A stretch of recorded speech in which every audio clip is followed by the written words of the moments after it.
পিতা परमेश्वर धन्यवाद महान प्रभु যিশুর নামে আর যিশুকে জানাই অসংখ্য অসংখ্য ধন্যবাদ। তো আজকে একটা বাক্য নিয়ে আলোচনা করব, परमेश्वर পিতার বাক্য। তার আগে একটা প্রার্থনা করে নেব।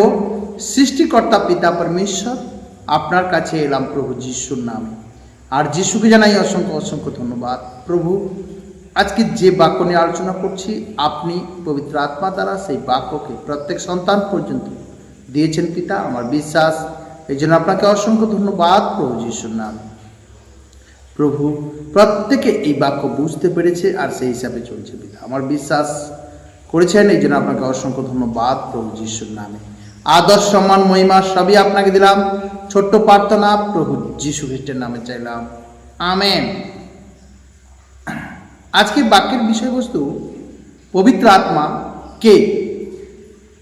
আজ অনেক মানুষের অনেক রকম ধারণা, কিন্তু অ্যাকচুয়ালি পবিত্র আত্মা আমরা যদি দেখি, যোহন 14:16 বলছে, আর আমি পিতার নিকটে নিবেদন করিব এবং তিনি আরেক সহায় তোমাদিকে দিবেন, যেন তিনি চিরকাল তোমার সঙ্গে থাকেন। তিনি সত্যের আত্মা। তাহলে পবিত্র আত্মাকে তিনি সত্যের আত্মা।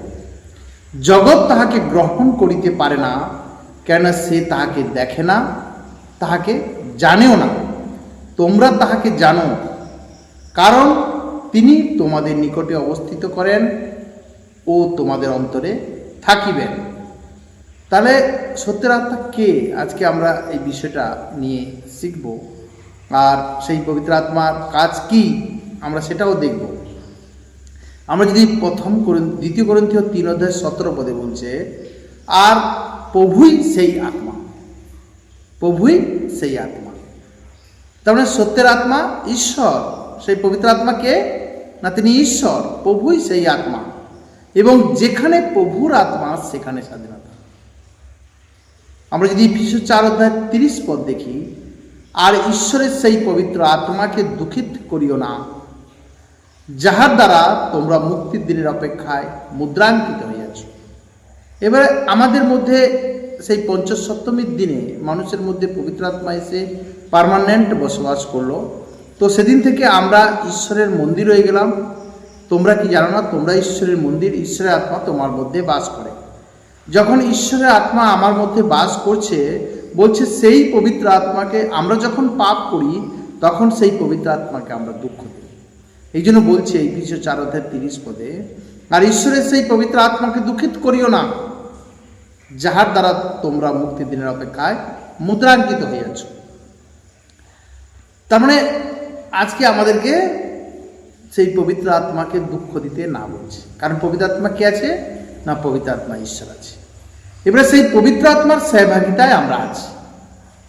এবারে পবিত্র আত্মার সহভাগিতা কি, আমরা যদি দ্বিতীয় করিন্থীয় 13:14 দেখি, প্রভু যীশু খ্রিস্টের অনুগ্রহ, ঈশ্বরের প্রেম এবং পবিত্র আত্মার সহভাগিতা তোমাদের সকলের সহবর্তী হোক। তার মানে সহভাগিতা যেটাকে কমিউনিয়ন বা সঙ্গতি বলছে। তাহলে পবিত্র আত্মার কাজ কি? আমরা পবিত্র আত্মার দু রকমের কাজ দেখতে পাই। এক হচ্ছে ব্যক্তিগত উন্নতির জন্য, আর দুই হচ্ছে মণ্ডলীর উন্নতির জন্য। আজকে আমরা দেখব যে কিভাবে ব্যক্তিগত উন্নতির জন্য পবিত্র আত্মা কাজ করে, কিভাবে মণ্ডলীর উন্নতির জন্য পবিত্র আত্মা কাজ করে। তাহলে প্রথমে আমরা ব্যক্তিগত উন্নতির জন্য দেখব।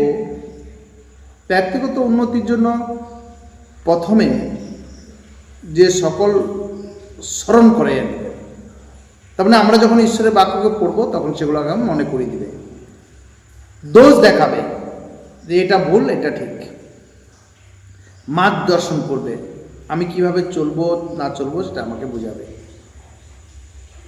বাক্যকে বুঝতে সাহায্য করবে, আর যিশুর মহিমা। তাহলে পবিত্র আত্মার সহভাগিতা আমাদের ব্যক্তিগত উন্নতির জন্য যে কাজগুলো, প্রথমে বলছে কি, সকল স্মরণ করাইয়া দিবেন।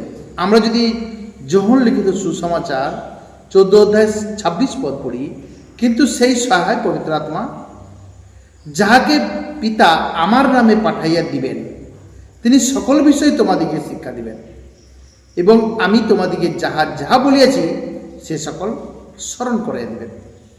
তার মানে আজ যারা নিজের কথা কাহিনী গল্প, যারা মন গড়া কথা কাহিনী বলছে, ঈশ্বর বলছে বাইবেলে যেটা লেখা আছে তুমি যখন পড়বে, তখন যখন দরকার হবে সেই সময় তোমাকে সেগুলো কি করবে, পবিত্র আত্মা মনে করিয়ে দিবে। তাহলে আমরা পবিত্র আত্মার সেবাগিতায় আছি, তো আমরা বাইরে থেকে কোনো কথা বলবো না, আমরা যা কিছু হবে ঈশ্বরের বাক্যের দ্বারা, কারণ ঈশ্বর সেইগুলো থেকেই আমাদেরকে মনে করিয়ে দিবে, স্মরণ করিয়ে দিবে। তারপরে 2 নম্বরে বলছে দোষ দেখাবে। আমরা যদি যোহন লিখিত সুসমাচার 16 অধ্যায় 8 পদ দেখি, আর তিনি আসিয়া পাপের সম্বন্ধে, ধার্মিকতার সম্বন্ধে ও বিচারের সম্বন্ধে জগৎকে দোষী করিবেন। দোষী বলতে কনভিক্ট, দোষ দেখানো। আমরা মথি 7 অধ্যায় 21 পদে বলছে, যাহারা আমাকে হে প্রভু বলে তারা সকলেই যে স্বর্গরাজ্যে প্রবেশ করিতে পাইবে এমন নয়, কিন্তু যে ব্যক্তি আমার স্বর্গস্থ পিতার ইচ্ছা পালন করে সে পাইবে। তার মানে এখানে দোষ কি দেখালো, যে পিতার ইচ্ছাকে পালন করা, পিতার ইচ্ছাকে পালন করতে হবে, কারণ তিনি ধার্মিকতার সম্বন্ধে, বিচারের সম্বন্ধে জগৎকে দোষী করবে। কারণ আমরা যদি পাপ না জানতাম, তাহলে যখন আমাদেরকে বলতো যে তুমি পাপ করেছো, তখন আমি বলতাম পাপ তো আমি জানি না। তারপরে প্রভু যখন আমাদেরকে সত্যটা জানিয়েছেন, প্রভু সেই সত্য তিনি আমাদেরকে যেটা শিখিয়েছেন সেটা আমরা যেন সেই হিসাবে যেন আমরা চলি, সেই আদেশকে যেন আমরা পালন করি। তার মানে এই যে পবিত্র আত্মা আমাকে দোষ দেখিয়ে দিবে যে এটা ভুল, এটা ঠিক, এটা ভুল, এটা ঠিক, এটা করা যাবে, এটা করা যাবে না। তাহলে এই দোষটা কে দেখাবে? কারণ আমরা আগে তো সব কিছু করতাম, কিন্তু আজ যিশুকে গ্রহণ করার পরে সব কিছু করা যাবে না।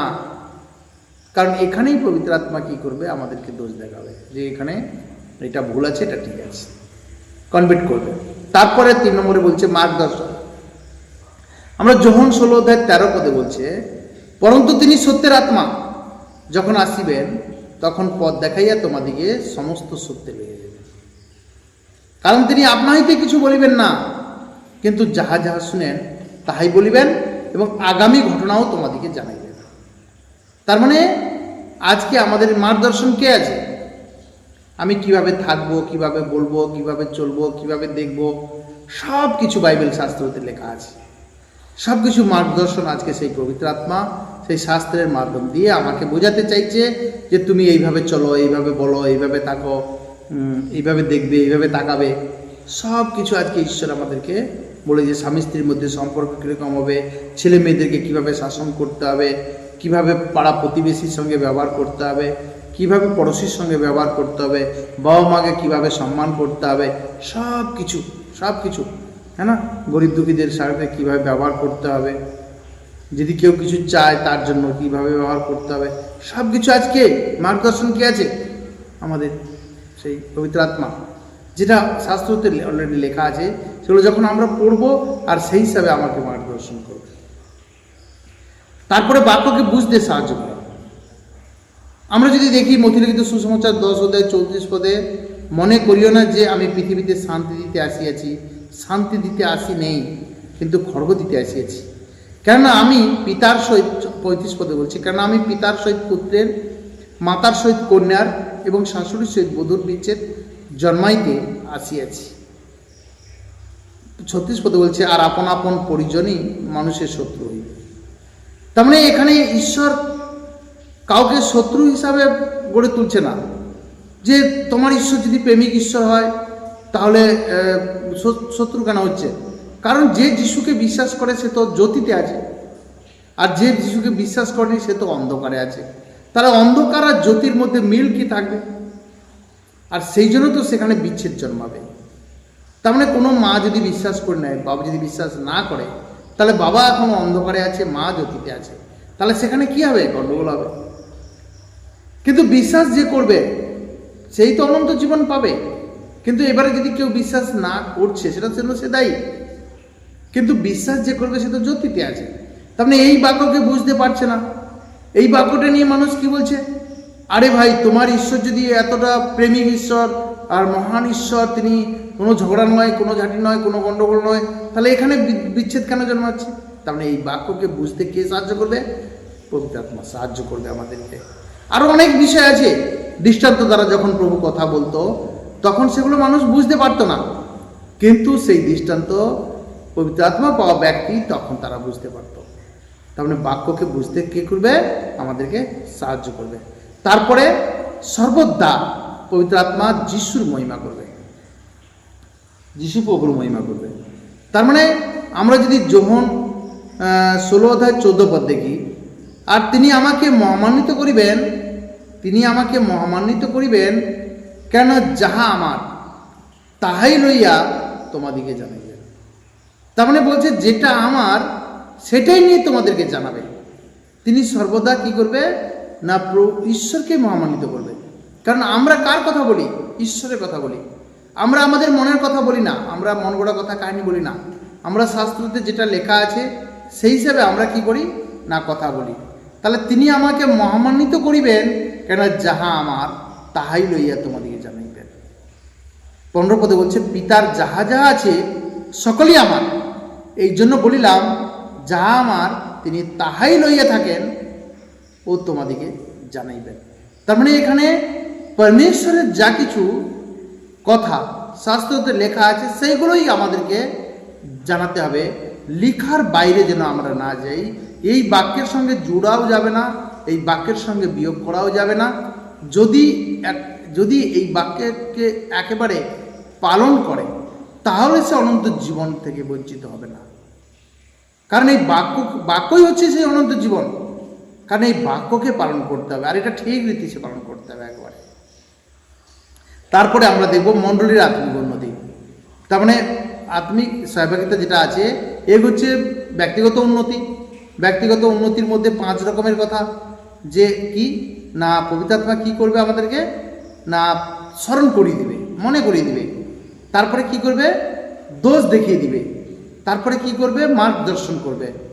তারপরে কি করবে? বাক্যকে বুঝতে সাহায্য করবে। তারপরে কি করবে? যিশুর মহিমাকে করবে। আমরা সবসময় কার মহিমা করব? ঈশ্বরের মহিমা করব। আমরা কার কথা বলবো? ঈশ্বরের কথা বলবো। আজ আমাদের দেখে মানুষ ঈশ্বরের মহিমা করবে, তাহলে সর্বদা আমাদের দ্বারা যেন ঈশ্বরের মহিমা হতে থাকে। তারপরে আমরা যদি দেখি যে মণ্ডলীর উন্নতির জন্য আমাদেরকে কি করতে হবে, মানে মণ্ডলীর উন্নতির জন্য পবিত্র আত্মা কিভাবে আমাদের সহযোগিতা কাজ করে। তাহলে পবিত্র আত্মা বরদান দিয়ে, পবিত্র আত্মা বরদান দিয়ে আমাদের মধ্যে কাজ করে, পবিত্র আত্মার দ্বারা নিযুক্তি করে আমাদের মধ্যে কাজ করে। তাহলে এই 2 প্রকারে মণ্ডলীর মধ্যে কাজ করে। এক হচ্ছে বরদান দিয়ে। তার মানে 1 করিন্থীয় আমরা যদি 12:7 পদে দেখি, কিন্তু প্রত্যেকজনকে হিতের জন্য আত্মার আবির্ভাব দত্ত হয়। কারণ একজনকে সেই আত্মা দ্বারা প্রজ্ঞার বাক্য দত্ত হয়, আর একজনকে সেই আত্মা দ্বারা জ্ঞানের বাক্য, আরেকজনকে সেই আত্মাতে বিশ্বাস, আর আরেকজনকে সেই আত্মাতে আরোগ্য সাধক নানা অনুগ্রহ দান, আরেকজনকে পরাক্রম কার্য সাধক গুণ, আরেকজনকে ভাববাণী, আরেকজনকে আত্মাদিগকে চিনিয়া লইবার শক্তি, আরেকজনকে নানাবিধ ভাষা কহিবার শক্তি, আরেকজনকে বিশেষ বিশেষ ভাষার অর্থ করিবার শক্তি দত্ত হয়। কিন্তু এই সকল কর্ম সেই একমাত্র আত্মা সাধন করে। তাহলে এই কাজটা কে করায় না, একমাত্র আত্মা সাধন করেন। তিনি সর্বশেষ বিভাগ করিয়া যাহাকে যাহা দিতে বাসনা করেন তাহাকে তাহা দেন। তার মানে আমি আজ চাইলে পাবো না। আজ অনেক মানুষ বরদান চাইতে যায়, বরদান চাইলে হবে না, বরদান ঈশ্বর দেয়। ঈশ্বর যেমন মানুষের কাজ করার ক্ষমতা থেকে তাকে কাজ দেওয়া, সেরকম ঈশ্বর আমাদের মনের অন্তঃকরণের অনুসন্ধান করে আমাকে কি কাজ দেবে তিনি দেন আমাদেরকে। আজ যদি আমরা জোর করে বলি আমাকে এটা দিতেই হবে, এই বরদানটা আমাকে দিতেই হবে, কোনো দাদা ভাই আগু ভাই পাস্টার লিডার এই বরদান দিতে পারবে না। এই বরদান শুধুমাত্র ঈশ্বর দেবে। আজকে কোন মানুষের জীবনে কোন বরদান আছে সেটা ঈশ্বর নির্ধারণ করছে। কেননা যেমন দেহ এক আর তাহার অঙ্গ প্রত্যঙ্গ অনেক, এবং দেহের সমুদয় অঙ্গ অনেক হইলেও এক দেহ হয়, খ্রিস্ট সেই রূপ। তার মানে আজকে পবিত্র আত্মা কিভাবে আমাদের জীবনে কাজ করছে। আজকে মণ্ডলীতে আমরা সবাই আসছি, তাহলে মণ্ডলী আজকে কি হচ্ছে, একটা দেহ। এই মণ্ডলীর অনেক অঙ্গ প্রত্যঙ্গ। এবারে কোনো দিদি ভাই দাদা ভাই আজকে বাক্যতে কমজোর আছে, তো তাকে কি করতে হবে, বুঝাতে হবে। বা কোনো দাদা ভাই দিদি ভাই পাপ করছে, তাকে কি করতে হবে, চেতনা দিতে হবে। তাহলে এগুলো কে করাচ্ছে আমাদের জীবনে? কাউকে চেতনা দেওয়া বা কাউকে বোঝানো বা কাউকে কি করা, তাকে সঠিক বাক্যের দ্বারা উৎসাহিত করা। কেউ কি চাইবে যে একটা শরীরের একটা অঙ্গ নষ্ট হয়ে যাক?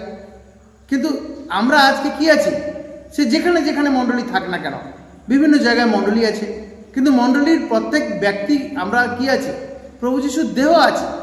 তাহলে দেহ আজকে কি আছে, সেই দেহের সঙ্গে আমাদেরকে জুড়তে বলছে। তাহলে দেহ কোনো অঙ্গ যদি বলে, কোনো মণ্ডলীর কোনো একজন মেম্বার বা লিডার পাস্টার বলে যে আমি আমার আলাদা, তাহলে একটা অঙ্গ থেকে আরেকটা অঙ্গ আলাদা থাকতে পারে? কারণ এখানে বলছে দেখো, কারণ একটা অঙ্গে যদি কষ্ট হয় তাহলে পুরো শরীরটাই কি হবে, কষ্ট হবে। সেই জন্য আমাদের প্রত্যেককে মণ্ডলীতে যতজন আছে আমরা যেন প্রত্যেকে গেঁথে তুলতে পারি, প্রভুর দেহের জন্য যেন আমরা কি করতে পারি না, প্রভুর দেহের জন্য যেন আমরা তৈরি হতে পারি। তাহলে এটা হচ্ছে মণ্ডলীর বরদান যে প্রভু আমাদেরকে দিয়েছে। কাউকে কিছু দিয়েছে, কাউকে কিছু দিয়েছে, কাউকে কিছু দিয়েছে, কাউকে প্রজ্ঞা দিয়েছে, কাউকে জ্ঞান দিয়েছে, কাউকে পরাক্রম কার্য সাধক গুণ দিয়েছে, কাউকে বিভিন্ন ভাষা বলার ক্ষমতা দিয়েছে, ভাষা করিবার শক্তি দিয়েছে, আত্মাদিকে চিনে নেবার শক্তি দিয়েছে। তাহলে এই অঙ্গ প্রত্যঙ্গ আজ আমরা এক হয়ে যেন ঈশ্বরের কাজ করি, কিন্তু আজ অঙ্গকে এক শরীর থেকে অঙ্গকে আলাদা করে দেওয়া হচ্ছে। তার মানে কি, কষ্টও হচ্ছে না। আজ যদি কোনো একটা ব্যক্তি ঈশ্বরকে ভুলে যায়, তখন কি হয়, একটা অঙ্গ, শরীরের অঙ্গ একটা কি হলো, কেটে গেল, তখন কি হয়, কষ্ট হচ্ছে। তখন আমরা কি করি, তাকে চেতনা দেই, বারবার বলি যে কেন তুমি ভুলে গেলে, কেন তুমি ভুলে গেলে, হ্যাঁ কি জন্য ভুলে গেলে। তার মানে সে বুঝতে পারেনি বলে এবার তখন আমরা তাকে চেতনা দিলাম। তখন পবিত্র আত্মা আমাদের মধ্যে থেকে তার সঙ্গে কথা বললো, তখনই সে আবার যদি আসে, ঈশ্বর তাকে আবার দুবার মনোনীত করল। তারপরে পবিত্র আত্মার দ্বারা নিযুক্তি করে। তার মানে আমরা দেখি 1 কোরিন্থীয় 12:27 পদে, তোমরা খ্রিস্টের দেহ, একজন একজন একটি অঙ্গ। আর ঈশ্বর মণ্ডলীতে প্রথমত প্রেরিতগণকে, দ্বিতীয়ত ভাববাদীগণকে, তৃতীয়ত উপদেশকগণকে স্থাপন করিয়াছেন। তৎপরে নানাবিধ পরাক্রম কার্য, তৎপরে আরোগ্য সাধন, অনুগ্রহদান, উপকার, শাসনপদ, নানাবিধ ভাষা দিয়েছেন। তার মানে আজকে চার্চ, মানে আজকে মণ্ডলীতে প্রথমে কি করছে না, প্রেরিতগণকে নিযুক্ত, অ্যাপোস্টল যারা হচ্ছে বাইবেলে লিখেছে, যারা দ্বিতীয় ভাববাদীগণকে যারা বাইবেল লিখেছে, তৃতীয় উপদেশক সালেমান উপদেশক দিয়েছেন, উপদেশক লিখেছেন। তারপরে যেসব কার্য এখন পৃথিবীতে হচ্ছে, সেটা হচ্ছে পরাক্রম কার্য, আরোগ্য সাধক গুণ, অনুগ্রহদান, উপকার, শাসনবিধি, নানাবিধ ভাষা। এগুলো হচ্ছে সেই পৃথিবীর, আর পৃথিবীর সবই। কিন্তু এগুলো কি হচ্ছে, প্রথমত প্রেরিতগণ মানে অ্যাপোস্টল মানে বাইবেল যারা লিখেছে তাদেরকে বলছে। আর দ্বিতীয়ত ভাববাদী মানে প্রফিটদের দ্বারা যে ভবিষ্যৎবাণী হয়েছে তাদেরকে বলছে। তারপরে তৃতীয়ত উপদেশক, আর তারপরে যে বলেনি, চতুর্থত বলেনি, কিন্তু এখানে তারপরে বলছে পরাক্রম কার্য, আরোগ্য সাধক গুণ, অনুগ্রহদান, উপকার, শাসনবিধি, ভাষা দিয়েছে। তার মানে সকলে কি প্রেরিত, মানে সকলেই কি প্রেরিত, সকলেই কি ভাববাদী, সকলেই কি উপদেশক, সকলেই কি পরাক্রম কার্যকারী, সকলেই কি আরোগ্য সাধক। 30 পদে বলছে সকলেই কি অনুগ্রহ দান পাইয়াছে, সকলেই কি বিশেষ বিশেষ ভাষা বলে, সকলে কি অর্থ বুঝাইয়া দেয়। তোমরা শ্রেষ্ঠ দান প্রাপ্ত হইতে যত্নবান করো, শ্রেষ্ঠ দান প্রাপ্ত হওয়ার জন্য যত্নবান করো। মানে এখানে শ্রেষ্ঠ দান পাওয়ার জন্য তুমি কি করো, নিজেকে সেই হিসাবে তৈরি করো। তার মানে নিষ্পাপ জীবনযাপন করো, ঈশ্বর তোমাকে দিয়ে দিবে দান। কিন্তু আমি যদি বলি প্রভু আমাকে এই দানটাই দাও, প্রভু এই দানটাই দাও, হবে, হতে পারে। কারণ শ্রেষ্ঠ দান পাওয়ার জন্য নিজেকে ঠিক করতে হবে, তো ঈশ্বর তোমাকে সেই দানটা অবশ্যই দেবে। পরন্তু আমি তোমাদেরকে আরো উৎকৃষ্ট এক পথ দেখাই দিয়েছি। তার মানে একটা পথ কি না, আমরা যদি দেখি এফেসীয় 4:11 তিনি কয়েকজনকে প্রেরিত, কয়েকজনকে ভাববাদী, কয়েকজনকে সুসমাচার প্রচারক, কয়েকজনকে পালক ও শিক্ষাগুরু করিয়া দান করিয়াছেন। তাহলে and he himself give some be apostle, some prophet, some evangelist and some pastor and teachers. আত্মা কাজ কিরকম করে, তার মানে আমরা বুঝতে পারছি ঈশ্বর নিযুক্ত করেছে যে কে কি কাজ করবে। তাহলে আমরা যেন সেই হিসাবে সেই নিযুক্তিটাকে বুঝতে পারি যে ঈশ্বর আমাকে কি নিযুক্তি করেছে। আজকে আমাকে কিছু বলতে বলছে, সুসমাচার প্রচার করতে বলছে, আমি গিয়ে তাকে উল্টোপাল্টা বলছি। তার মানে আজকে পরমেশ্বর যে নিযুক্ত করেছে না আমাকে মিনিস্ট্রি গঠন করার জন্য, পরাক্রম কার্য সাধন করার জন্য, সুসমাচার তো সবাইকে দিয়েছে ঈশ্বর, ওটা তো সবাই করতে হবে। কারণ যাও শিষ্য করো, পিতা পুত্র পবিত্র আত্মার নামে বাপ্তিস্ম দাও। তার মানে পবিত্র আত্মা কীরকম কাজ করে, সহভাগিতা আর পূর্ণতা দ্বারা কাজ করে। তাহলে পবিত্র আত্মা কী করে, সহভাগিতা আর পূর্ণতা দ্বারা কাজ করে। আমরা যদি যোহন 14:17 দেখি, তিনি সত্যের আত্মা, জগৎ তাহাকে গ্রহণ করিতে পারে না, কেন সে তাকে দেখে না, তাকে জানেও না, তোমরা তাকে জানো, কারণ তিনি তোমাদের নিকটে অবস্থিতি করেন, তোমাদের অন্তরে থাকিবেন। তার মানে যিশুকে গ্রহণ করা মানে আমরা সবাই এক। আমরা যদি 1 Corinthians 12:13 দেখি, ফলত আমি কি ইহুদি কি গ্রীক কি দাস কি স্বাধীন, সকলেই এক দেহ হইবার জন্য একই আত্মাতে বাপ্তায়িত হইয়াছে, এবং সকলেই এক আত্মা হইতে পায়িত হইয়াছে। তার মানে আজ পবিত্র আত্মা আমার মধ্যে মুদ্রাঙ্কিত করা হয়ে গেছে। আমরা যদি এফেসীয় 13 দেখি, খ্রিস্টে থাকিয়া তোমরাও সত্যের বাক্য তোমাদের পরিত্রাণের সুসমাচার শুনিয়া এবং তাহাতে বিশ্বাসও করিয়া সে অঙ্গীকৃত পবিত্র আত্মা দ্বারা মুদ্রাঙ্কিত হইয়াছে। সেই আত্মা ঈশ্বরের নিজস্বের মুক্তির নিমিত্ত, তার প্রতাপের প্রশংসার নিমিত্ত আমাদের দয়াধিকারের বায়না। তাহলে মানে কিনে নিয়েছে, একেবারে বায়না দিয়ে কিনে নিয়েছে, মুক্ত করে দিয়ে স্ট্যাম্প লাগিয়ে দিয়েছে একেবারে। তার মানে বায়না মানে হলো জিনিস, যা সম্পত্তি বিক্রি বা যা কিছু করা হয় অঙ্গীকার করে দেওয়া হচ্ছে, একবারে স্ট্যাম্প লাগিয়ে চুক্তি করে নেওয়া হয়েছে যে আমি ওটা কিনে নিলাম। তাহলে প্রভু আজ তার রক্তের দ্বারা বিনা মূল্যে আমাদেরকে কি করেছেন, কিনে নিয়েছেন, যেন আমরা তা পাই। 2 Corinthians 3:18 বলছে, কিন্তু আমরা সকলেই অনাবিত মুখে প্রভুর তেজ দর্পণের ন্যায় প্রতিফলিত করিতে করিতে তেজ হইতে তেজ পর্যন্ত যেন প্রভু হইতে আত্মা হইতে হইয়া থাকে, তেমনি সেই মূর্তিতে রূপান্তরিত হইতেছে।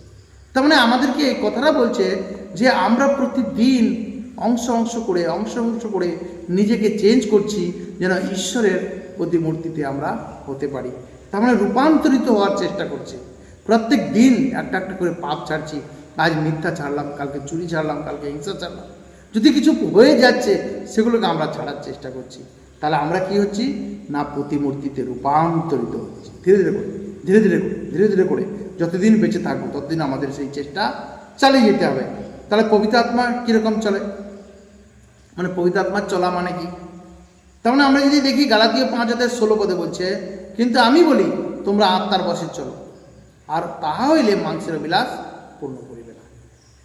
কেননা মাংস আত্মার বিরুদ্ধে এবং আত্মা মাংসের বিরুদ্ধে অভিলাষ করে, কারণ এই দুইয়ের একটি অন্যটির বিপরীত।